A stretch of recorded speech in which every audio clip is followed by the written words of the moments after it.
Hello students.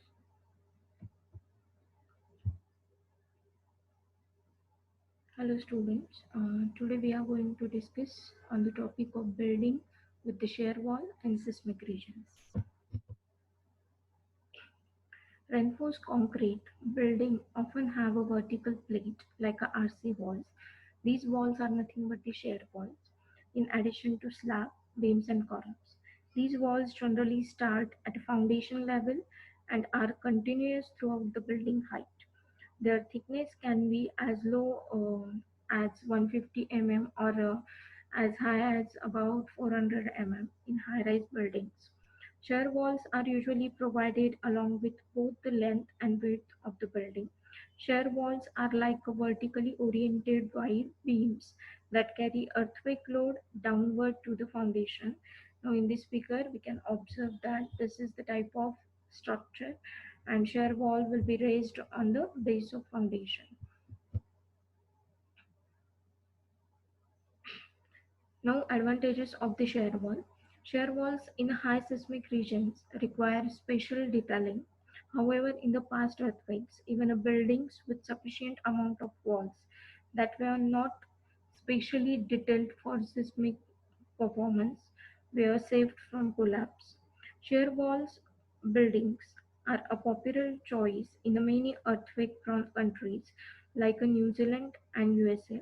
Shear walls are easy to construct because reinforcement detailing of wall is relatively strong forward and therefore easily implemented at site. Shear wall are sufficient both in terms of construction cost and effectiveness in minimizing the earthquake loads.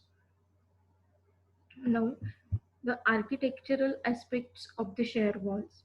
So, most of the RC buildings with shear walls also have a columns. These columns primarily carry gravity loads.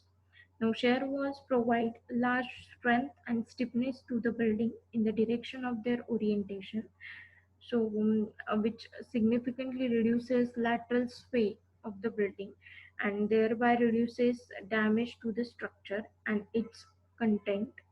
Now, shear wall carry a large horizontal earthquake forces. The overturning effect on them are large. Shear walls should be provided along preferably both length and width-wise.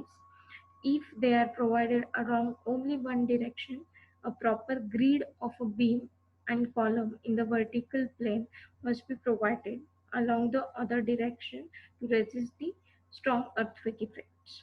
Now, door or window openings can be provided in shear walls, but their size must be small to ensure least interruption to force flow through the walls. Shear walls in a building must be symmetrically located in the plane to reduce ill effect of twist in a buildings. Like in this figure, unsymmetric location of the shear walls, which is not desirable, and the symmetric location of the shear wall along with the perimeter of the building is described in this figure. They could be placed symmetrically along one or both directions in the plane. Shear walls are more effective when located along exterior perimeter of the building. Such a layout increases resistance of the building to twisting. Now, the one more factor that we have to consider in terms of shear wall, that is ductile design for the shear walls. Just like RC beams and RC columns, a shear wall also perform much better if designed to be ductile. Overall geometric properties of the wall, types and amount of reinforcement and connection with the remaining elements in the building help in improving the ductility of the walls. Now, the Indian Standard Ductile Detailing Code for RC members provides special design guidelines for the ductile detailing of the shear wall. Now, the reinforcement bar in RC walls. Steel reinforcing bars are to be provided in walls in regularly spaced vertical and horizontal grid. The vertical and horizontal reinforcement in the wall can be placed in one or two parallel layers called curtains.